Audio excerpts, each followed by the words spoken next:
새벽에 나오신 모든 분들에게 하나님께서 말씀의 능력과 기도응답 주시기를 소망합니다. 오늘 우리가 읽은 본문은 시대 배경이 약간씩 다르기 때문에 우리가 이 배경을 이해하지 않으면 약간 혼란이 오게 됩니다.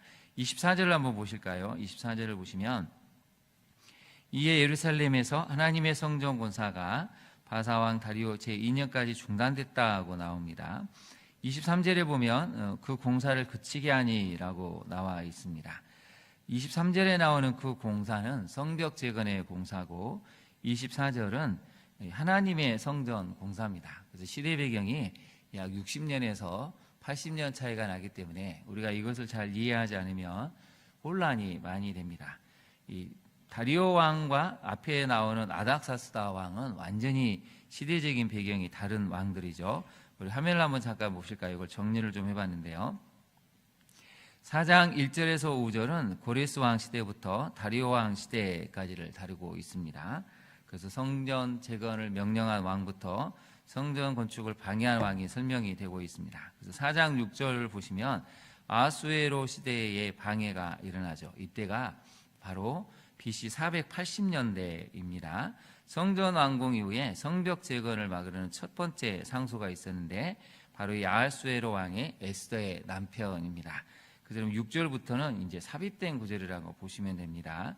1절에서 5절까지는 예루살렘에 돌아온 백성들이 어찌됐든 성전을 건축하려고 했는데 거기서부터 이제 방해가 시작이 됩니다.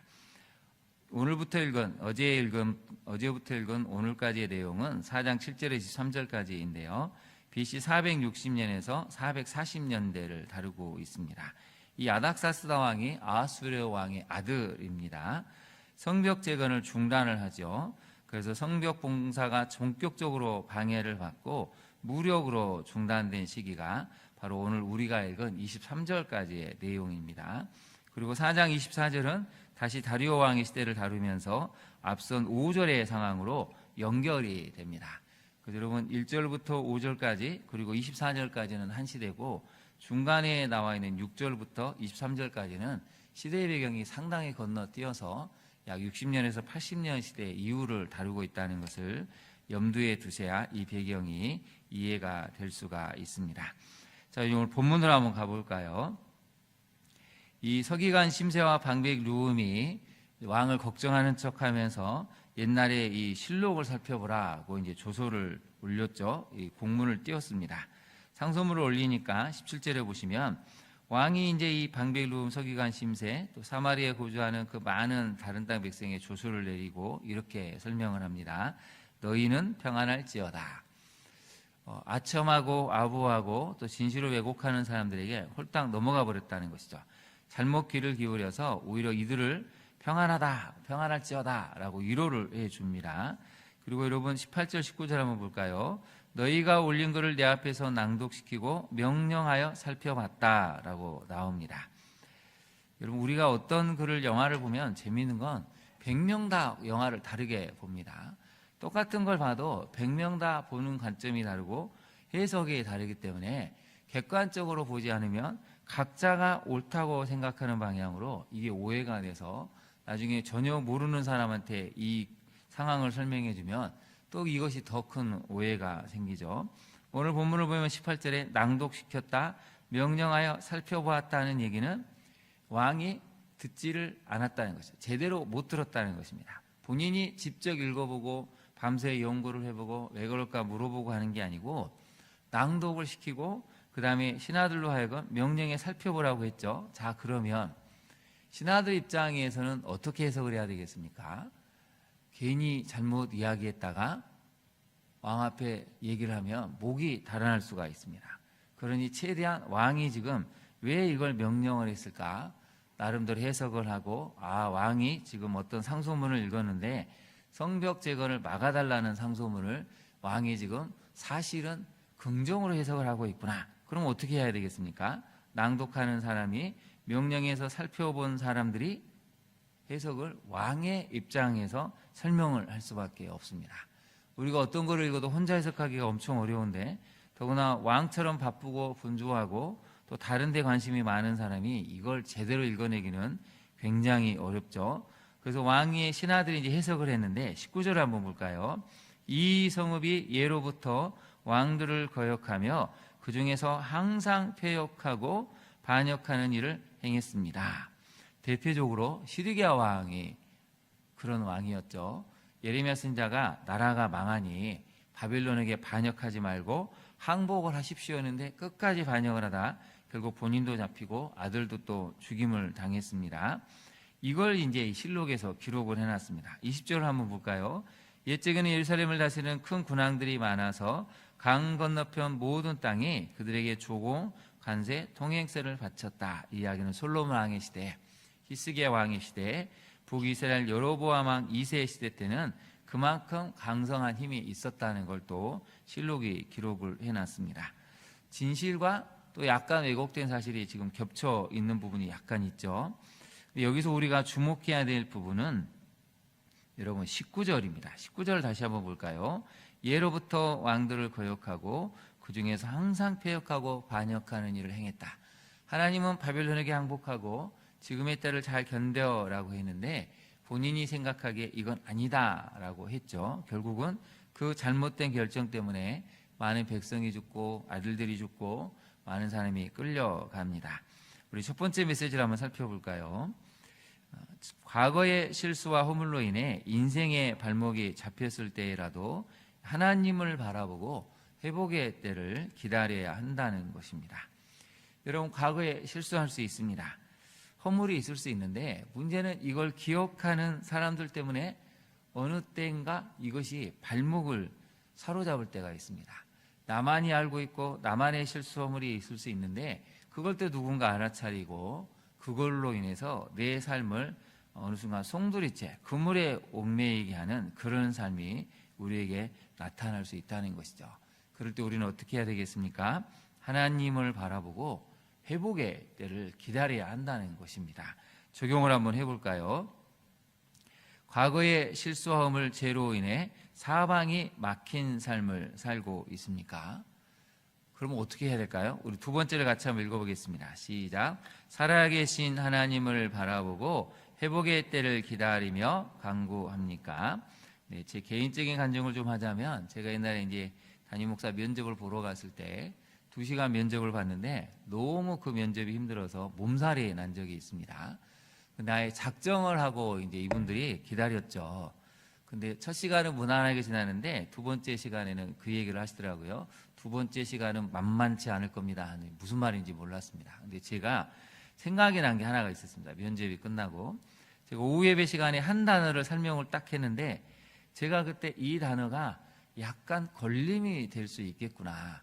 좀 약간 보수적인 분들에게는 이 단어 딱 두 글자인데요. 이 단어가 굉장히 이분들에게 조금은 어려울 수 있겠다는 생각을 순식간에 한 적이 있어요. 0점 몇 초 사이에.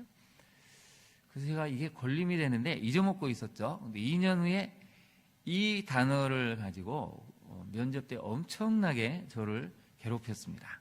그때는 제가 왜 이게 문제가 됐는지를 잘 몰랐는데 어떤 시각을 가지냐에 따라 보수냐 진보냐에 따라 이 단어가 어려울 수 있고 아무 문제가 안 될 수가 있는 단어였다는 걸 깨달았습니다. 그때 제가 처음으로 알았죠. 누군가는 이 단어를 기억하고 이걸로 굉장히 시비거리를 삼을 수 있겠구나. 그럼 성도님들도 말을 하실 때 굉장히 조심하셔야 됩니다. 누군가는 그것을 듣고 기억해냈다가 언젠가 이게 무심코 말을 하게 되면 그게 인생의 큰 발목에 잡힐 수 있다는 것이죠.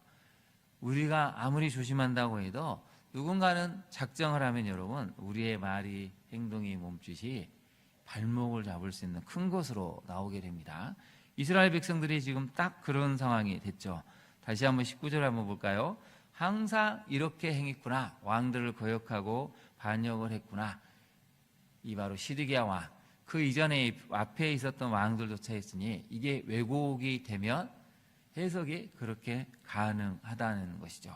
똑같은 걸 봐도 그럴 수밖에 없었구나 라고 긍휼의 시선으로 볼 수도 있지만 반대의 시선으로 보면 아주 왜곡되게 볼 수 있다는 것입니다.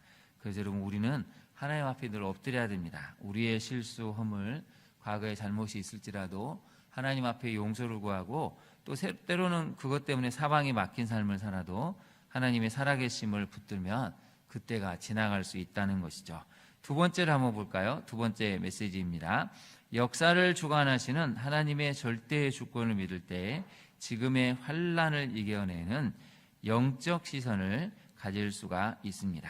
중요한 것은 여러분, 역사를 주관하시는 하나님의 절대 주권을 믿느냐는 것이죠.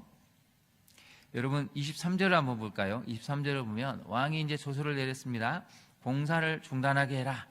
그랬더니 이 조서 초본이 이제 내려오니까 르훔, 서기관, 심세 그의 동료들이 얼마나 신이 났겠습니까? 바로 그들이 예루살렘으로 급히 갔다고 나오죠. 여러분 거기다 밑줄 그으실까요? 악을 행하는 사람들은 항상 발이 빠릅니다. 신이 났죠. 하나님의 사람을 억압하고 하나님의 사람들을 억제하는데 무엇으로 억제를 하냐면 권력으로 억제했다고 나옵니다. 거기다 밑줄을 그으실까요? 권력으로 억제했다. 권력이 앞에 나서면 할 수 있는 방법이 아무것도 없습니다. 어제 저희가 이제 노예가 있어서 영상을 하나 봤는데요.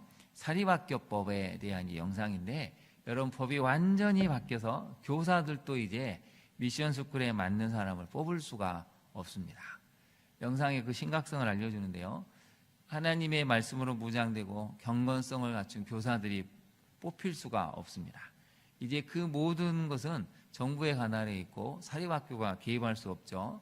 근데 그 영상이 뭘 얘기하냐면 만약에 들어온 교사들 중에 신천지가 있다면, 이단이 있다면 이 사립학교 미션 스쿨을 다니는 아이들이 보이지 않게 교묘하게 조종이 될 수 있다는 것입니다. 여러분 지금 온 세계가 기독교를 얼마나 교묘하게 지금 하나씩 억제고 있는지 모릅니다. 오늘 본문도 분명하게 얘기하죠. 권력으로 억제를 해버렸다는 것입니다. 여러분 권력으로 딱 누르니 해볼 수 있는 방법이 없습니다. 법이 제정이 됐습니다. 법 앞에 모든 사람이 어떻게 해볼 수 있는 도리가 없습니다. 세상에 가장 막강한 왕이 이 조서를 내려버렸으니 유다 사람들의 입장에서는 아무것도 할 수가 없죠. 근데 여러분 23절을 다시 한번 볼까요? 그 공사를 그치겠다고 나오죠. 24절에 보면 바사왕 다리오 제2년까지 중단되니라고 나왔죠. 거기다 밑줄을 그으실까요? 바사왕 다리오 제2년까지가 핵심입니다.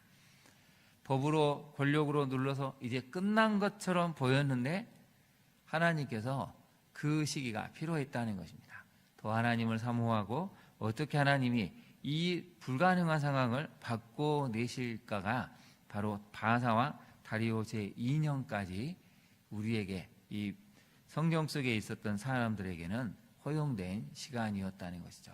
거기다 한번 메모를 해보실까요? 바사왕 다리오 제2년까지는 하나님의 절대 주권의 시간이라는 것입니다. 원수들은 승리했다고 확신하고 안심하는 시간이 거꾸로 하나님의 절대 주권이 하나씩 이루어지는 시간이라는 것이죠. 적용을 한번 해볼까요? 여러분 하나님의 절대 주권을 믿는다면 절대 절망의 순간을 믿음으로 이겨나가고 있습니까? 남유다 백성들은 절망했습니다. 아무것도 보이지 않습니다. 세상에 가장 강력한 힘이 법으로 눌러버렸으니 희망이 보이겠습니까? 근데 여러분 하나님은 그것을 다 알고 계시고 그때가 필요하다는 걸 하나님은 허용하셨기 때문에 다리오 왕 2년까지는 기다려야 했다는 것이죠. 그래서 우리가 어떻게 해야 될까요? 두 번째를 같이 한번 읽어보겠습니다. 현재의 고정된 시선이 아니라 하나님 나라가 실현될 미래를 꿈꾸는 시선을 갖고 있습니까? 여러분 항상 믿는 사람은 고정된 시선을 가지면 안 됩니다. 상황에 고정되고 환경에 고정되고 절망에 고정되는 것이 아니고 하나님이 말씀하셨기 때문에 예레미야 선지자가 말한 대로 70년에 돌아왔습니다. 그러면 또 하나님의 말씀이 주어졌다면 성전은 재건될 텐데 시간이 좀 걸릴지언정 반드시 하나님은 이걸 이루실 것이다. 그것을 꿈꾸고 바라보는 시선, 이게 우리에게 필요하다는 것입니다. 오늘 새벽에 나온 우리 성도님들, 여러분은 어떤 꿈을 꾸는 시선을 갖고 있습니까? 여러분 가정에, 자녀들에게, 우리 교회에 이 땅에 어떤 꿈꾸는 시선을 갖고 있습니까? 그 시선을 가진 사람만이 하나님의 절대 주권이 어떻게 움직이고 어떻게 이루어지는지를 알 수 있습니다. 오늘 새벽에 나오신 모든 성도님들이 이런 하나님의 절대 주권을 의지하고 꿈꾸는 시선을 가질 수 있기를 간절히 축원합니다. 오늘 묵상 큐티인으로 가볼까요? 오늘 간증을 한번 살펴보도록 하겠습니다. 105쪽에 있는 간증인데요. 하나님의 때를 기다리며 이정미 성도님이 한 대 간증입니다. 저는 3대째 모태 신앙인이지만 믿지 않는 사람과 결혼했습니다. 그러다 보니 저희 부부는 서로 하나 되지 못해 다투고 분열하기 일쑤였습니다. 여러분, 서로 하나 되지 못하고 다투고 분열하기 일쑤였다는 것은 가치관이 달라서입니다. 이게 아주 중요합니다. 여러분, 가치관이 다르면 돈의 문제, 자녀 교육 문제, 신앙생활의 문제, 모든 영역에 충돌이 일어나니 다투고 분열이 일어났죠.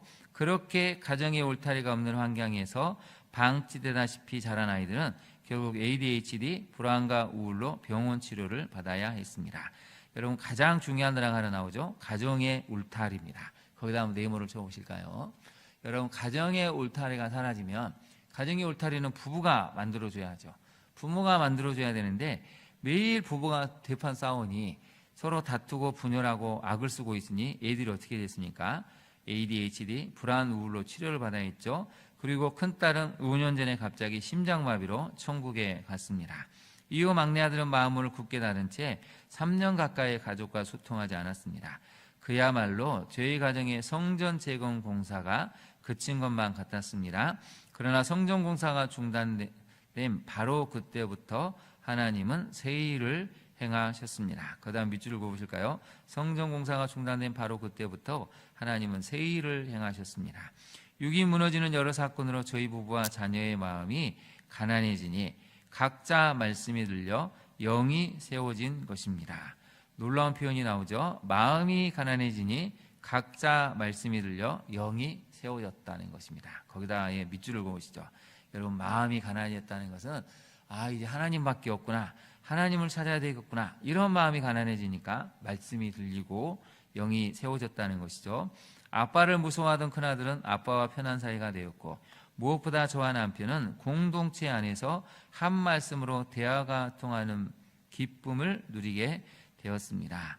여러분, 이게 중요하죠. 공동체 안에서 한 말씀으로 대화가 통했다는 것입니다. 세 가지가 나오죠. 어떤 공동체에 속하느냐, 공동체 안에서 무엇이 있느냐는 말씀이 있었다는 것입니다. 그러니까 서로 싸웠던 부부가 드디어 대화가 통하게 되었다는 것이죠. 거기다 한 밑줄을 그으시죠. 공동체 안에서 한 말씀으로 대화가 통하는 기쁨. 이걸 여러분, 우리 교회가 만들어야 됩니다. 하지만 고3인 막내 아들은 여전히 가족과 소통하지 않고 있어 마음이 아픕니다. 그러나 하나님의 학벌 우상을 섬기고 피해의식에 빠졌던 제가 돌아오기까지 기다려 주신 것처럼 저도 낙심하지 않고 하나님의 때를 기다리려고 합니다. 요즘 아들은 가끔 교회에 가는데 이 시간을 통해 주님을 만났으면 좋겠습니다. 현재 저희 부부는 교회 소그룹 리더로서 고난의 때를 통과하는 지체들과 함께 울고 웃으며 가고 있습니다. 물론 여전히 변하지 않는 환경을 바라보며 눈물을 흘리기도 합니다. 그러나 중단된 사역 또한 하나님의 섭리 안에 있음을 믿고 하나님의 때를 기다리는 훈련을 잘 받겠습니다. 적용하기를 한번 볼까요? 아들이 주일날 교회에 갔다 오면 칭찬해주고 고맙다고 말하겠습니다. 부부 갈등으로 힘들어하는 지체들을 만나 함께 식사하며 이야기를 나누겠습니다. 우리 기도하기를 같이 한번 읽어보겠습니다. 과거의 죄와 실수가 오늘의 방해 요소로 작용해도 여전히 저를 사랑하시는 주님을 신뢰합니다. 세상 권력이 주님의 일을 막더라도 낙심하지 않고 인내하며 주님의 때를 기다리게 하옵소서. 중단된 일도 주님의 섭리 안에 있음을 믿고 주만 바라보게 하옵소서. 기도하겠습니다. 하나님, 그렇습니다. 우리 안에도 때로는 중단된 여러 가지 아픔이 있습니다. 가정을 세우는 일이 중단될 수 있고, 우리가 계획하고 꿈꾸는 일이 중단될 수 있고, 자녀의 인생이 막힐 때가 있는 것 같지만, 그러나 그럼에도 불구하고 그 모든 것은 하나님의 섭리 안에 있음을 믿기를 원합니다. 하나님의 때, 하나님의 절대 주권적인 역사로 다시 한번 새롭게 시작되는 그 은혜를 바라보니 주님, 우리의 믿음이 부끄럽지 않도록 그날을 소망하며 가는 우리에게 더 큰 믿음을, 더 큰 은총을 허락하여 주옵소서. 예수님 이름으로 기도합니다. 아멘. 하늘에 계신 우리 아버지, 아버지의 이름을 거룩하게 하시며 아버지의 나라가 오게 하시며 아버지의 뜻이 하늘에서와 같이 땅에서도 이루어지게 하소서. 오늘 우리에게 일용할 양식을 주시고 우리에게 잘못한 사람을 용서하여 준 것 같이 우리 죄를 용서하여 주시고 우리를 시험에 빠지지 않게 하시고 악에서 구하소서. 나라와 권능과 영광이 영원히 아버지의 것입니다. 아멘. 함께 기도하겠습니다. 특별히 이 새벽에 여러분 혹시 중단된 어떤 일들이 있습니까? 가정을 세우는 일에 있어서 중단된 것이 있다면 그 모든 것도 하나님의 절대 주권에 있음을 믿으시고 우리 자신과 여러분의 자녀를 위해서 또 우리 교회와 이 대한민국을 위해서 기도해야 되겠습니다. 하나님은 절대 주권을 가지기 때문에 사람들이 아무리 해방하고 방해해도 하나님의 뜻은 이루어집니다. 우리가 해야 될 일은 잘 견뎌내고 버텨내고 그 말씀이 이루어질 때까지 기도함으로 다시 한번 중단돼 멈춰진 삶이 새롭게 흐를 수 있도록 걸어갈 수 있는 은혜를 달라고 기도해야 한다는 것이죠. 오늘의 말씀을 기억하고 우리 자신과 자녀를 위해서 가정과 교회를 위해서 기도해 주시고 전쟁 중인 이 지역들이 속히 하나님 평화가 정착될 수 있도록 우리 주님의 이름을 부른 다음에 기도하도록 하겠습니다. 주여 주여 주여